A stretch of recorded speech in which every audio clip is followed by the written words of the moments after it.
Okay, good afternoon, everyone. So I think we're going to get started now. Um, just to introduce myself a little bit, my name's Lynn Day, and I'm the education intern here at Trees Atlanta. And I'd love to welcome you all to our virtual lunch and learn all about native plants. So thank you so much for coming out. We've got a great talk for y'all this afternoon. And just for some background about us, I'm sure you guys are all familiar with us, but our mission is to protect and serve Atlanta's urban forests by planting, conserving, and educating. And on the logistics side, I'd like to point you guys towards our Q&A button that Zoom features on webinars. So if you have a question, just click on the button. It should be on your bottom right corner of Zoom. It's definitely on that bar, just says Q&A. And you can type in any questions you have into that box. And we've got like a designated live Q&A session with our speaker at the end of the session. So your answers or your questions will be answered. And we were also wondering if you guys could look out for our email that we're sending out right after this webinar. It just contains like a short survey to take, and it's really just about how we can serve you better. So we just love to know more about like the feedback from today and what you like to learn and how y'all like to learn too. So please fill that out if you can. And of course, to look out for more events like this one and other upcoming events that you don't want to miss, please follow us on our socials and sign up with us on our newsletter on our website. And just a reminder, our native plant sale is coming up. We have two separate times. They're both Saturdays, April 2nd and April 9th. And the first is at the Carter Center and the second is at the Candida Center where Trees Atlanta is based. And finally, we're going to introduce our speaker, Sam Cartin. He's the Trees Atlanta Beltline Arboretum Senior Lead. And yeah, I'll just hand it off to Sam. Well, thank you, Lynn. And let me go ahead and share my screen. Awesome. Once again, I'd just like to thank Lynn and Sabrina for helping me coordinate this on the education side. And let me just give a quick overview before I dive in. I'm going to talk a little bit about myself. I'm going to give a brief overview of native species restoration, why we do it, how we implement it here at Trees Atlanta. And then I'm going to talk about some of the native plants that we have for sale at our plant sale next month. So right here, native species restoration on the Beltline. This is a picture I took of my job right here, kind of in Weston near Adair Park. This is a great example of native species restoration. If you look at this hillside, 5 years ago, 6 years ago, all of this was kudzu. And my job as a senior lead on the Beltline Arboretum, we facilitate invasive species removal and we do a lot of planting of native plants. And I've been doing this for about 2.5 years. Very grateful. I've learned a lot and I've had a lot of hands-on experience with the plants that I'm going to be talking about in this presentation. So, great question. Why is native species restoration important? If you've been in the Atlanta area for more than 5 minutes, you're probably familiar with this kudzu, really the poster child of why invasive species just take over, what the problem is with invasive species. So a lot of people don't know, around 80 years ago in the Great Depression era, a lot of government organizations like the Department of Transportation, the Soil Conservation Service, they really spread kudzu like all over the place because erosion was such a problem. They thought it was such a good idea to spread this rapidly growing vine. And now it's really just taken over. And I used to kind of think it was a good thing. I used to see this lush green vine and I would see native bees pollinating it. I would see it would give forage and shelter for other native animals. So I didn't really understand like what the problem was. I had this very simplistic viewpoint of like, well, in evolution, the toughest species are going to survive. That's a good thing. With climate change, you know, we need more photosynthesis. I didn't really understand why kudzu and other invasive, aggressive growing plants were a bad thing. The reason why is that native flora bolsters insect populations. So here you can see on the left side, I have a chart I borrowed from a Doug Tallamy lecture. For those of you who are not familiar with Doug Tallamy, he is the professor of entomology at University of Delaware. Brilliant guy. He wrote many books, bringing nature home, that I would highly recommend. But here you can just see how drastically the insect biomass is reduced from native hedge species over here on the left to invaded hedge species. So a good example of those two habitats, down here on the bottom right, I have a picture of Chinese privet, another invasive species that if you've been in Atlanta for a few minutes, you'll probably see it. Very aggressive, introduced evergreen hedge species. And up top, I have two examples of native hedge. Virginia sweetspire and beautyberry. Here you'll see the beautyberry is being pollinated by that tiger swallowtail, both of which are for sale at our plant sale. I'll get to that later. And it really does a good job of illustrating this graph of how invasive species, they almost cut off the bottom rung of the food web. When we don't have insects, we don't have things for our birds. We don't have things for the higher orders of animal life. Now, the reason why that is, the reason why that's a problem is that creates trophic cascades through all the other orders of animal life. So here's an article from The Guardian: insect apocalypse poses risks to all life on Earth, conservation is warned. A little grim, but in ecology, you need a little bit of a wake-up call. Article from Deutsche Welle: why biodiversity loss hurts humans as much as climate change. A UN-backed report says 1 million species are at risk of extinction and warns biodiversity loss and failure to conserve ecosystems has catastrophic effects on people as well as nature. So a really good article that kind of educates my previous misconception that, oh, well, we just need more plants growing. The real threat is biodiversity loss. And down here at the bottom, that kind of ties together this concept of a trophic cascade. North America has lost 3 billion birds, scientists say. So enough doom and gloom. Let's talk about positive things. Let's talk about why native species restoration can help these problems. So native species support higher rates of specialized pollinator and larval hosts. So a really great example of this is this picture over here on the left, passion vine, Passiflora incarnata. And you can see that orange little caterpillar that's munching away at the leaf is a Gulf fritillary, a really great example of a specialized larva. The Gulf fritillary butterfly can't lay its eggs on kudzu. These caterpillars have evolved for thousands and thousands of years to really break down the defense mechanisms of the passion vine, not kudzu. A lot of these specialist caterpillars can't just hop from one plant to the other. That's just not how nature works. Now, not all caterpillars are going to be so specialized, but that's the general rule. And the same principle can apply to a lot of pollinators. Over here on the top right, I have a picture of a perennial sunflower, a really good example of plants that support native bees. A lot of bee population loss, when people think about that, they think of honeybees. I'm a fan of honeybees. I love honey. But those are generalist pollinators. They're really not struggling as much as our specialist pollinators that need particular sources of pollen. The Helianthus genus sunflowers, goldenrod are two really good examples of plants that support these specialized pollinators.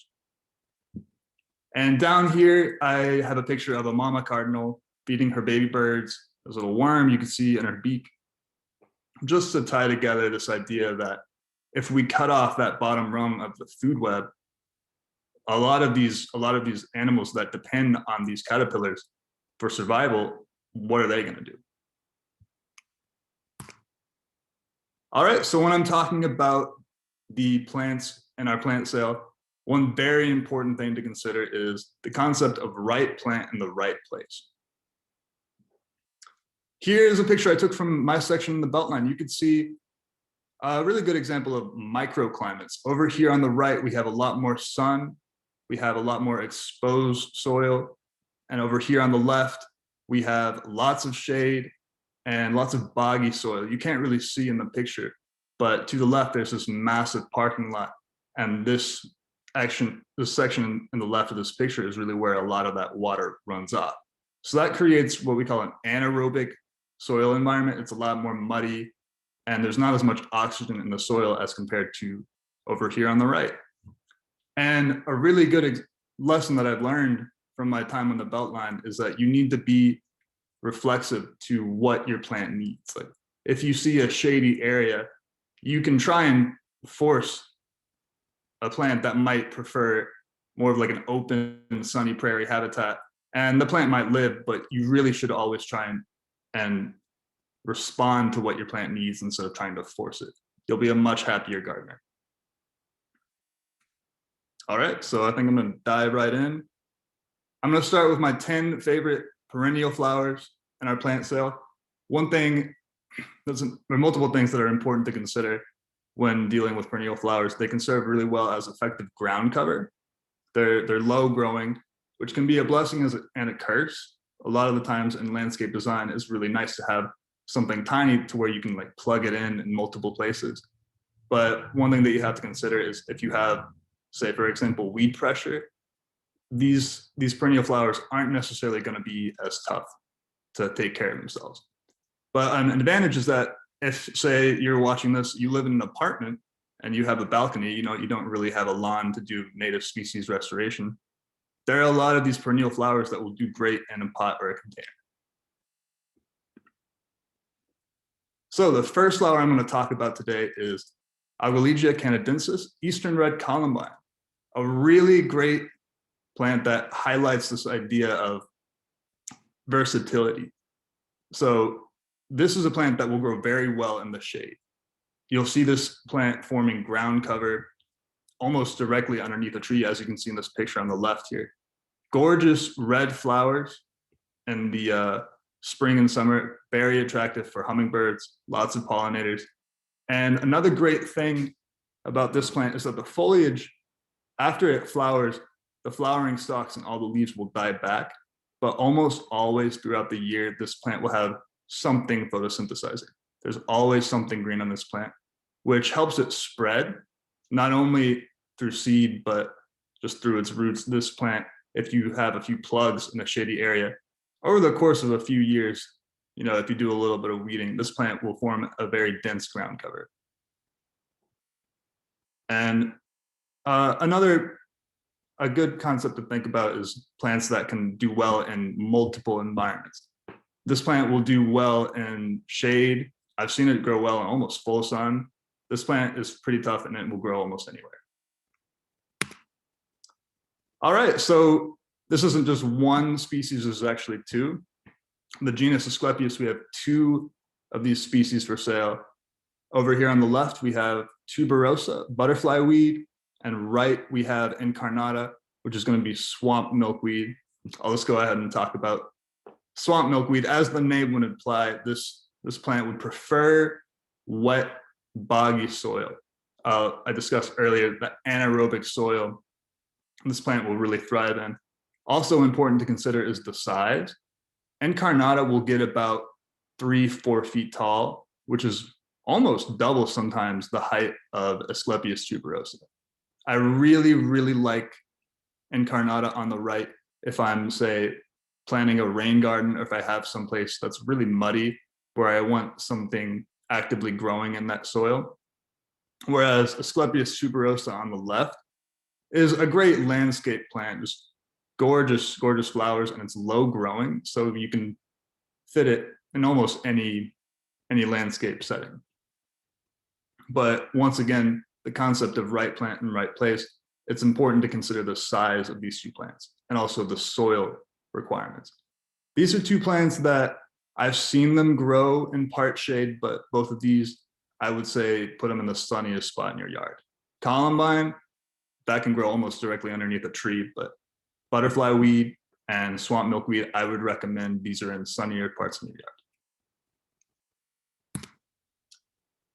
So the Hibiscus genus, we have two species again. Over here on the left, we have Hibiscus coccineus, which is scarlet rosemary or rosemallow. The species name Coccineus just means scarlet. So if you have another Latin name of a plant that has Coccineus in it, that just basically tells you the color of the flower. And I just like to go ahead and have a disclaimer. Yes, I am aware using the Latin name makes me sound very pretentious, but I'm just going to do it anyway, because there's a lot of times where common names can be confusing. So I'm just going to get that out of the way. So once again, two species, Coccineus on the left, known for the scarlet flower, and then grandiflorus, which just means large flower, on the right. Now, both of these species, as you would kind of tell from the name swamp rosemallow, these are also plants that I would put in a rain garden or in a very muddy water collecting soil. And these plants are going to get very tall, taller than I am, maybe 6 to 10 feet tall. But as you can see, the flowers are just absolutely stunning. Every time this plant is in bloom, I want to say, if anyone's had the pleasure of going to the Browns Mill Food Forest, there's a lot of these flowers in the front. And I always just have so many people commenting on them when I'm there. Really, really great, just show-stopping flowers, but not quite as spatially compatible as some of the other flowers. Something very important to consider.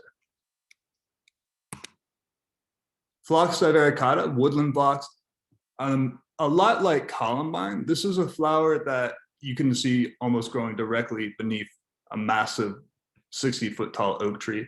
But I've also seen it do well in almost open, like full sun. Worth noting, a lot of these like forest flowers, if you have them in a sunnier area, they're going to be a little more needy in terms of water, especially when you're first planting them. But a really, really great plant that's versatile in where you can put it. It's going to be a lot happier in the shade than, say, scarlet rosemallow. And a really great plant that forms dense ground covers, especially in an area like if I'm ever doing invasive species removal in the forest and I'm pulling up ivy, I always hate pulling or getting rid of some invasive species without putting something in its place. And this is a really great example of a ground cover that will serve that purpose. Pycnanthemum incanum we have for sale, Hoary mountain mint. So this is a species that I would recommend. Unlike woodland phlox, mountain mint, you're going to want to put this in full sun. I have noticed this species in shadier areas. It'll live, like you can have it in part shade and it'll chug along. I have noticed this plant and another, I think, that we'll talk about later, has had problems with powdery mildew. It's not the end of the world, but if you're like me and you want to use this plant, like crush it up and smell it, it smells extremely aromatic. There are also other herbalist applications you can make a decoction out of these plants. But if you have powdery mildew take over your plant, you're kind of not only hurting the health of the plant, but ruining a potential yield you can have. A really great plant, if you have a sunny spot in your yard, has a decently long bloom period from mid-spring to early summer, and a great attractor for bees. Every time this plant is in bloom, I see bees all over it. And I think probably the most potent aromatic plant we have in our entire sale. Really just refreshing. If my nose is ever stopped up, I just crush up some leaves and it's almost like eucalyptus. It's extremely potent. So here's another genus where we have two species for sale. Over here on the left, we have Echinacea purpurea, purple coneflower. I think it's the more well-known species. Over here on the right, we have Pallida, pale purple coneflower. Now, I think they're very comparable. I don't think there's going to be too much of a difference between these two species. One thing that I like about Echinacea, I've seen this plant. I mean, obviously, this is going to prefer full sun. It's a prairie species. I have seen Echinacea do well in the shade, both species. Not full shade, but a few hours of sunlight, this plant will live. But one thing important to consider when you're dealing with that scenario, like let's say you have a flower that would prefer full sun, but it'll live in the shade, it's going to get leggy. The more shade you give a flower, it's going to get taller. And some gardeners don't really like that. So something important to consider.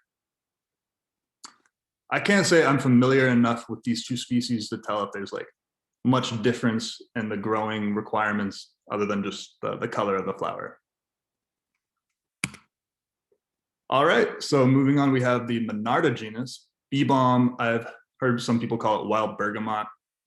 So the two different species we have over here on the left, fistulosa, Monarda fistulosa, which has that pinkish purple bloom. And then over here on the right, we have Monarda didyma. I believe at the plant sale, we'll have a cultivar called Jacob Klein's for sale. So obviously right off the bat, the main difference is going to be the color of the bloom. But this one I am familiar. Didyma, scarlet bee balm, is going to get maybe a foot taller. These are wildflowers that you're going to want to have, I would say, like within a grid of some grasses, some bunch grasses. You don't want these just by themselves, because I've seen these wildflowers get tall and just kind of flop over. You know, it's not really going to hurt the plant, but from an aesthetic standpoint, that's not really an attractive thing. You want other tall plant species to kind of prop up these flowers so it looks more full, more natural. And as you can see on the right, almost every time I've seen Monarda didyma in bloom, hummingbirds just go after it like crazy. And as the name bee balm would imply, this is a plant that is extremely attractive to all kinds of pollinators.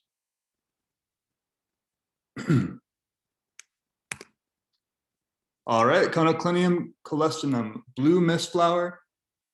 I don't know why it's called blue mistflower. I think that's clearly purple, but I digress. This is another one of my favorite wildflowers. I'm a big fan of working with wildflowers that kind of take care of themselves and will also propagate themselves. Now, blue mistflower is a really good example of a species that will not only like germinate from seed pretty readily, it'll also spread through rhizomes, through the roots. It'll spread out and it'll almost form a mat in an ideal environment. A lot like columbine, this is a flower that I see a lot in like woodland edges. This plant, I think it thrives with part shade. I have seen it in almost full sun, and I don't think it's going to be as happy, but something to consider.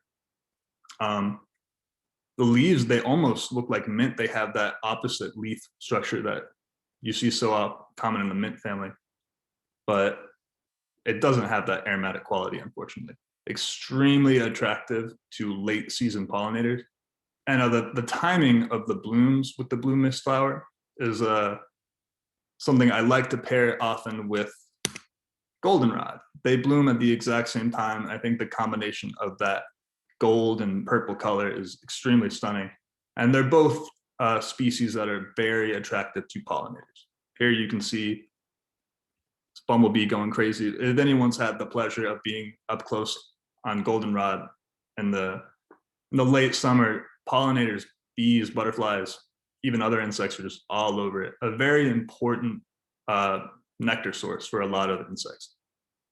So the only species we're going to have for sale is going to be a cultivar of rugosa fireworks. And as you can see, the structure of the plant over here on the left kind of has that almost weeping structure. It looks, you know, like fireworks. And I love all species of solidago, but a lot of the times they can be very tall, very unruly. They can take over. They're very weedy. So the advantage of using this cultivar, it plays nice. You can see it doesn't get too tall. I would say about 4 or 5 feet tall max. And it has that nice weeping structure, which makes it very attractive in a landscape. Now, once again, goldenrod, I would say ideally it would thrive in full sun, but you can put goldenrod in part shade, and I've seen it do very well. All right, I believe this is the last of our perennial wildflowers.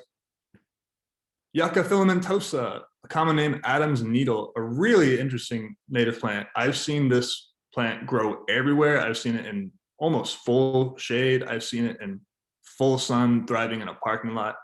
Of all the plants, this might be the toughest of the wildflowers I've gone through so far. And obviously these very show-stopping white blooms, they pop up through the basal leaves in the summer, they almost look like asparagus stalks, and they can get pretty tall. I would say 6 to 7 feet tall, the blooms, but for a majority of the year, the basal growth is only going to be about 2 to 3 feet tall. A really, really interesting plant. Evergreen throughout the winter, which makes it very attractive for landscaping almost on the side of the house or a border. That evergreen quality will almost make any plant attractive. All right, so now we're going to move on to some vines that we have for sale. Something important to consider when dealing with vines, they have that sprawling nature. So you're going to want to have a trellis or some kind of structure, maybe another tree or a shrub would combine well with vines. In an open space, they are very effective at being a ground cover. Once again, going back to if you're pulling up a sheet of English ivy, I love to put things in its place so it's not just bare. A lot of these vines would be really good in that scenario. So starting off, we have Campsis radicans, trumpet vine. Now this, of all the vines, I think this might be the most aggressive growing. And you can see it can be done very beautifully in a landscape. Over here on the right, we have this trellis structure supporting it. A pretty long bloom period for these really intensely red blooms. I would say from summer to early fall. And you can see, if anyone's familiar with that Georgia license plate of the hummingbird, that this is actually the flower that the hummingbird is feeding off of. A very important forage source for hummingbirds and other insects. It is dormant. It's not going to be evergreen, but in its growing period, this vine has a very aggressive growth pattern. I would put that almost as a disclaimer, but it can be a really good thing. Say if you have a back border of your property that you have a lot of unwanted plants coming in, a really good aspect of that aggressive growth could be to almost provide like a shield against all these unwanted vines coming into your property. And I would say a lot of people will see this growing up a tree and they'll be concerned about like, oh, well, is this plant going to damage the tree? I would say all of these vines are going to be much more gentle on any trees than say English ivy or kudzu or wisteria by a mile. So even if you do see a tree that is pretty heavy with trumpet vine, it's nothing to worry about. All right, moving on, we have Gelsemium sempervirens. The species name sempervirens roughly translates to always flourishing, which would indicate that this is a evergreen vine. So a lot of the leaves will kind of die back in the winter, but there's almost always something green on this plant. And it has a pretty early bloom time. I would say I've seen them bloom right now, some of them that I planted. And as you can see, just a really intense yellow bloom all throughout the plant. And it serves pretty well. There's a few spots on the beltline where we actually use this plant as erosion control. It grows pretty well in that format, but it also, I've seen it grow really well interconnected between a bunch of shrubs. That's one of the best ways I've seen this vine in use. And once again, like as you can see, it's pretty intense. So like, be prepared if you plant this. Be prepared for it to sprawl and move out.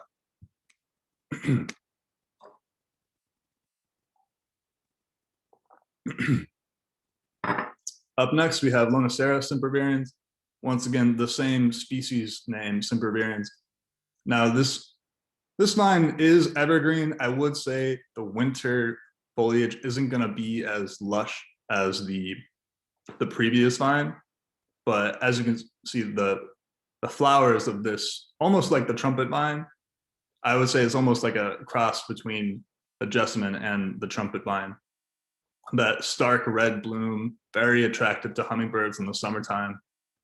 And I wouldn't say this vine is as aggressive growing as trumpet vine. So if you want that stark red bloom on a vine, but you don't really have an intense trellis structure to support a trumpet vine or a tree, this is the vine for you. I have read notes of like flammability of coral honeysuckle in the wintertime, but so maybe, I don't know, maybe don't have it right next to your house, but nothing really to worry about. Up next, we have Passiflora incarnata. My favorite, I would say, just because that bloom absolutely just enchanting. One of the common names, obviously passion vine, but maypop. And I've always heard multiple explanations as why one of the common names is maypop. Some people say like, oh, well, if you step on the fruit, the little green passion fruit, it makes like this popping sound. But then I've had some people say like, oh, well, it's because the flower, which you can see here being pollinated by that Gulf fritillary butterfly we talked about earlier, these flowers only bloom for a day or two. Like you see the capsule one day, the next day it just busts open, and then the flower withers away and the fruit takes its place, all within a few days. Over here on the right, you can see just the general look of this plant when it's well established. I will say I have had mixed success with transplanting this. If you do buy this, which I would totally recommend, it's a beautiful, wonderful plant, give it a little extra TLC. This plant, in my experience, might want a little more compost or a little more water during that transplant period. But once this plant gets established, there's almost no getting rid of it. It spreads underground and it'll pop up all over the place. So if you do get this plant, I would recommend a space where you wouldn't mind it kind of playing aggressively. But I will also say almost everywhere I've seen this vine, by the end of the summer, I've seen the larva of this butterfly almost chew it down completely, which, you know, some gardeners might be upset. They might think like, oh no, I don't want insects eating my vines. But for me, that's almost the draw, especially if you're planning like a butterfly garden. This is a must have, because everywhere I've ever seen this vine grow, at least in the Piedmont region, I've seen these butterflies just swarming. All right, moving on, we are getting to grasses. One thing about grasses, they have fibrous root systems, which is great for the soil and especially great at erosion control. They also provide important habitat for overwintering insects. That dense, bushy growth is really great if you're a small critter and you want shelter from the storm. They also thrive with mowing. On the Beltline, at least in my section on the west side, we have a lot of grasses, and we mow them with hedge trimmers almost ideally once a year. And a lot of people will say grasses thrive with burning, but if you don't have the resources to burn your grasses, mowing will suffice. All right, up first, we have Andropogon ternarius, Splitbeard Bluestem. As you can see on the right, this grass has really great winter interest throughout the fall. It has these bedazzled, just white fluffy seeds that look really great from that time of the year, from fall to winter. And then during the growing season, they have this dense, lush growth.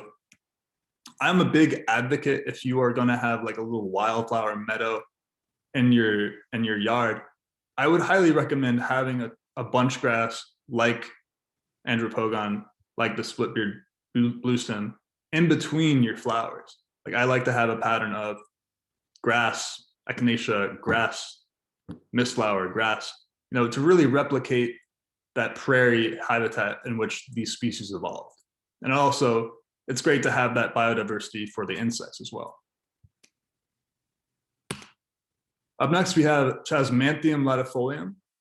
River Oats, sorry, I should have clarified, going back to Andropogon, this is a plant I've seen thrive in that woodland edge part shade, but I would highly recommend this is a plant you want in full sun. To contrast, River Oats, I've seen River Oats do very well in shade. So if you have a large oak tree in your yard and you want something underneath it, River Oats is definitely for you.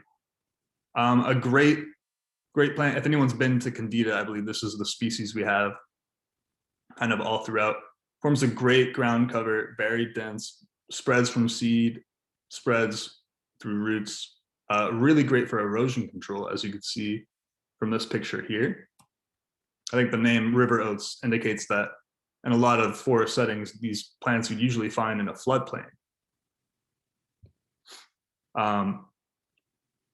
Intense green growth in the spring and summertime gives way to these brown seed heads, and the whole plant will turn that like golden bronze in the winter, which gives it great winter interest.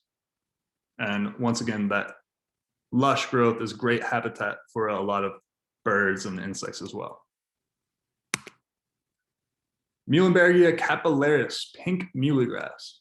Now, I would say of all the grasses we have at the sale, this is the grass that I think you'd most frequently see used in conventional landscaping. I think muhly grass is really blowing up because people see these autumnal blooms, late summer, it just lets out this mist of pink and it's just absolutely gorgeous. This plant goes very well in full sun. I would avoid too much shade for this species compared to river oats. Put river oats in shade, it's happy all day. Pink muhly grass, you want more in open sun, or even like you can kind of replicate that with a slope, little microclimate. Open, full sun, I would highly recommend this. I've seen it do well in part shade, but you want your grasses to be happy. Over here on the right, you can see a picture of what this looks like without the blooms. A lot of people, when I would sell them at my old job, I give them just normal grass, and they would see the grass blooming, and they'd be like, "This isn't the same thing." Plants don't bloom all the time, but even without its really attractive pink seeds, I think it has a really nice aesthetic appeal. All right, so I'm kind of cheating. This isn't a grass that we have on our plant sale, but I wanted to talk about a couple things because you can find these species elsewhere. Schizocerium scoparium, little bluestem, another grass that you really want to have this in as much sun as you can get. This is a prairie loving species. It's not going to thrive well in part shade, especially not in full shade. I've seen a few fungal problems with this grass. So once again, the more sun you can give it, the better. But extremely attractive. It has, as the name would imply, that really stark blue foliage color. And in the winter, it has really similar to the andropogon, those attractive seeds throughout the fall and winter. And I would say it's going to be a little shorter than the Splitbeard Bluestem. So if you want a grass that's maybe going to play a little nicer with your wildflowers, I would recommend this little bluestem if you have, once again, a very sunny spot for it. The last grass we're going to talk about, I believe, also isn't in the plant sale, but it's just one that I love so much. And it's one that you can really see in the Beltline landscape design so frequently. I just thought it was worth talking about. It is a grass, as you can see in both of these pictures, thrives in anaerobic soil conditions. So if, say, you're getting a rain garden, soft rush is a must. Really great, attractive evergreen growth. I will say, be careful. I've poked my eye with these little needles multiple times. So if you're ever weeding in between them, wear glasses, wear eye protection. But a really great grass for that wet habitat that you might have in your yard. I've also seen this species do well in either full sun or a lot of shade. A very durable, tough species that I think everyone can appreciate. All right, now we're moving on to the shrubs. We're getting towards the end. Native shrubs, they grow well in understory. Like if you have tall trees, they grow well in between larger trees to outcompete these invasive species. Kind of that same principle I was talking about with vines. It's great to have vines. It's great to have just anything to take the place of invasive species that you may be taking off your property. Another thing to consider, they are large. They have large spatial requirements, but they also act as anchors in the landscape. And what I mean by that, so often in landscape design, these evergreen shrubs are so attractive because they provide just that season year-round interest and that large occupying aesthetic appeal. All right, starting off with Cephalanthus occidentalis, buttonbush, Western buttonbush. One of my favorite flowers because it looks like something out of Dr. Seuss. You can see it's a little gumball, a little hairy gumball, almost looks like COVID. And it is extremely attractive to all kinds of pollinators. You can see a couple monarchs and some bees flying around. Really, really great flowers. The overall structure of buttonbush can be a little messy. I would highly advocate pruning multiple times a year just to promote more open growth to eliminate crossing branches, because this species will, look a mess otherwise. But I think that the flowers and the pollinator habitat is just so worth it regardless. And a great species that will thrive in full sun could also do very well in open woodland, maybe underneath a large tree you might have in your yard. Moving on, we have Hypericum densiflorum, bushy St. John's wort. A really great shrub, I would say the smallest shrub I'm going to be talking about. Has these obviously very attractive yellow blooms. The bloom period is going to be midsummer and semi-evergreen foliage, I would say. Really dense, low growing, a great shrub if you want to like plug it in between some larger installations in your yard. Up next, we have Elysium floridanum, Florida Anise. I want to say we're also going to have another species of this genus for sale at the plant sale, but this is the one I chose to talk about. I'm just more familiar with it. Florida Anise was really attractive, red blooms throughout the summertime, and it is an evergreen shrub. It'll handle hard frost without even blinking. A really attractive structure. It is one that I would also advise to prune frequently and can tolerate a lot of shade to almost full sun. One thing worth noting, the flowers, as attractive as they may be, are actually fly pollinated. So it's not like it's anything to deter someone from planting. I love this shrub. I use it quite frequently when I'm designing a landscape. But if you get a whiff of the flower, I want to say some people say it smells fishy. Anything that's going to be fly pollinated, it's going to have that almost like rotting meat smell just to bring in the flies. So a little tidbit, nothing to really like scare anybody off. As you can see from this picture on the right, I think it's just a very aesthetically attractive shrub. Up next, we have Myrica heterophylla, bayberry. I want to say it's a cousin of wax myrtle, if anyone's familiar. Another evergreen shrub, has very aromatic leaves. I want to say the reason why it's called bayberry is some people use the leaves as a bay leaf substitute, but then the berries themselves, really great forage for birds. A nice mid-sized shrub, evergreen shrub in your landscape can be pruned to be very brown and aesthetically appealing as well. Last but not least, we have my favorite shrub, Calicarpa americana, American Beautyberry. As you can see, the bedazzled pink color of the berries are the most attractive thing about this plant. The flowers as well, a little earlier, I would say from March to April, or April to May, really attractive for a lot of pollinators. And although this plant is not evergreen, it's just really something that I would highly recommend plugging into your landscape. Dark berries, lots of insect and animal habitat. I know rabbits and other small critters and birds love to forage the berries all throughout the winter. And I have read that some people will crush up the leaves. They have almost like this citronella effect to repel mosquitoes. Maybe it didn't work well for me, but that's certainly something I read. But just overall, an extremely attractive shrub. I've seen this grow in full sun to almost a lot of shade in a forest edge. All right. And once again, just plugging in, our plant sale is from Saturday, April 2nd at the Carter Center, and then Saturday, April 9th at the Trees Atlantic Candida Center. And if you go, we have in person this year, and we have plant experts like myself that can help you. And that's about it for me. And once again, if you have any questions or interested in other educational opportunities, check us out at treesatlanta.org. Thank you so much, Sam. That was a great presentation.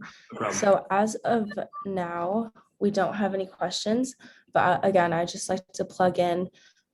Please look out for that email we are going to send with that survey about feedback for this event and for other future events. But thank you again for attending, and we hope you guys have a great afternoon.